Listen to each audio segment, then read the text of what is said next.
श्रीमद् भगवद गीता के 7वें अध्याय का महात्म्य। श्री नारायण जी बोले कि हे लक्ष्मी, अब 7वें अध्याय का महात्म्य सुन। एक पटेल नामक नगर था जिसमें शंकुकर्ण वैश्य रहता था। वह व्यापार करने को नगर के बाहर कहीं प्रदेश को जा रहा था।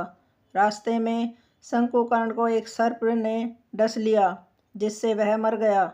तब उसके साथी उसका अंतिम संस्कार करके आगे को सिधारे।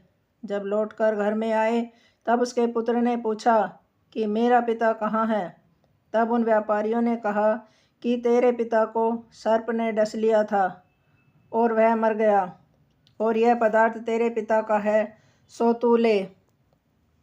पुत्र ने कहा कि जिस सर्प ने मेरे पिता को काटा है मैं उसको मारूंगा। तब उन व्यापारियों से वह कहने लगा कि चलो वह जगह या वह ठोर मुझे बताओ जहाँ मेरे पिता शंकुकर्ण को सर्प ने काटा था। व्यापारियों ने वहाँ ले जाकर खड़ा किया। देखा तो वहाँ एक वामी है, जिसे वह कुदीले से खोदने लगा। जब छेद बड़ा हुआ तो वहाँ से एक सर्प निकला, और वह सर्प बोला कि तू कौन है, मेरा घर क्यों खोदता है। तब उस बालक ने कहा कि मैं शंकुकर्ण का पुत्र हूँ। जिस सर्प ने मेरे पिता को मारा है मैं उसको मारूंगा।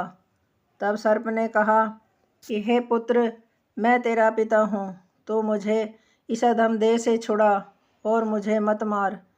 यह मेरा पूर्व जन्म का कर्म था, सो मैंने भोगा। तब पुत्र ने कहा कि हे पिताजी, कोई यत्न बताओ जिससे तुम्हारा उद्धार हो। तब उस सर्प ने कहा कि हे पुत्र, किसी गीता पाठी ब्राह्मण को घर में भोजन कराओ और उसकी सेवा करो, तो उसके आशीर्वाद से मेरा कल्याण होगा। तब उस बालक ने अपने घर पर उस नगर में जितने गीता का पाठ करने वाले थे उन सबको बुलाकर गीता जी के 7वें अध्याय का पाठ कराया और उनको भोजन करवाया। तब उन ब्राह्मणों ने आशीर्वाद दिया।